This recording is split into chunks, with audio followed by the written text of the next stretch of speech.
Hey everybody, fall fishing is on its way, my favorite time of the year. You know, you got the leaves are falling, deer hunting starting, the fish are getting fat again, and I'm gonna tell you what I think the best topwater bait is, so stay tuned.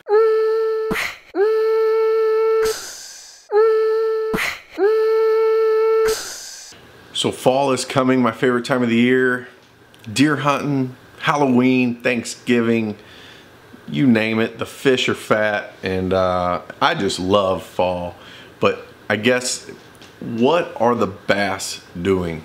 The bass are starting to move shallow in the backs of the creeks and the coves, and they're following one particular species of bait, and that's what I am targeting. So when the shad start moving shallow, you know, and they get balled up on the points and they start moving towards the backs of the coves, it's when you can really target the shad pattern, and that's kind of what I like to fish, is the shad pattern.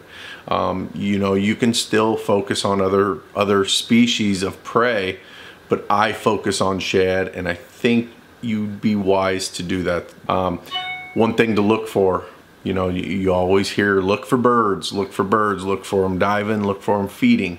Don't just look for a bird in a tree, look for birds, mainly seagulls and stuff like that, that are feeding on schools of shad when the shad are at the top. A lot of times the fish are underneath, the birds are coming down. Also, you're looking for shad that, you know, you'll be in your boat and you'll see a school of shad swim by. If they're just swimming nonchalantly by your boat, odds are there's nothing chasing them. But when you see a tornado vortex balled up and splashes and busts on the top of the water, you know that those bass are targeting those fish. What better lure to throw in that situation is a walking bait. Now I know there's plenty of different baits, you know, poppers, prop baits, buzz baits, all that topwater stuff is probably going to catch fish, but the lure I think is the most efficient, something to walk the dog, something you can cast really far. It excels in open water and schooling shad, schooling bait fish. This is the bait you're going to want to throw. Maybe not just this in particular one. There's a bunch of brands. This is a Storm Arashi, I think Topwater, yeah. So you just gotta find something you're confident in, something you like. And these baits are gonna imitate bait fish. They're gonna imitate, you know, a dying bait fish that has been hit and is on top of the water trying to survive. So I'm gonna use a mono. I'm probably gonna use a 15-pound or higher, especially in stained water. In clear water, you might have to go lower than that, but in stained water, I'm gonna use 15 or higher monofilament because mono floats. I'm gonna use a 7-foot or longer rod. I want something that's not gonna hit the water when I'm walking it, because I'm typically gonna have my rod face down. Sometimes you can lift it up and walk it that way. A lot of times that's because you have sinking line or something that's preventing the nose from staying up, and you have to do that. If you have it situated properly, the nose should stay up and you should be able to walk that bait appropriately. So the reason I want the longer rod, as long as I can get it, is I'm probably gonna take long casts. Most of the time when you're fishing a walk the dog type bait, you're fishing open water, you're fishing schooling fish, you're fishing schooled up shad, and a lot of times that's just in the middle of the cove or on a point. You know, there's other baits, probably a popper is gonna be better when you're throwing into structure. You know, you can throw it up shallow, you can throw it around docks and rocks and everything else and parallel it, but a lot of times you're focusing out off structure in the open water. So I'm gonna wanna make long casts, longer rod, longer cast.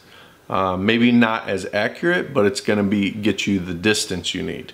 I'm gonna use something like a 6-7 ratio reel. I don't want a real fast tip because I want it to load up. So a softer tip is better for me, especially with a treble hook bait and the mono, with the stretch in the mono. You're kind of just loading the rod up. You're not ripping it out of its face. which is never good. And especially when they jump, you know, your rod will not snap back and lose that bend. But finally, how I'm gonna work it is, you know, there's 3 ways basic. I mean, I'm sure there's more if you want to get creative, but there's 3 basic ways to use that bait. It's slow, medium, and fast. And you can just pop, pop, pop and walk that thing back and forth. I like to tap it, and right when it's kicking to the side, right before it stops, kick it the other way, kick it the other way, and that seems to be the most effective. The other way, you just, you know, hit it, let it sit, hit it, let it sit, and you're gonna figure it out. You gotta figure out the fish you're fishing for, of course. That's every situation. But that is the basic way I like to use it, is kind of the medium in between, unless those fish are super aggressive. I've caught fish moving that bait as fast as I can, but keeping the rhythm and keeping the action of the bait. So I appreciate you all watching. I might do a couple more, move down in the water column and tell you my other favorite baits, so that might be part 2 and part 3. I appreciate y'all watching. Please subscribe to my channel. Keep fishing, keep learning.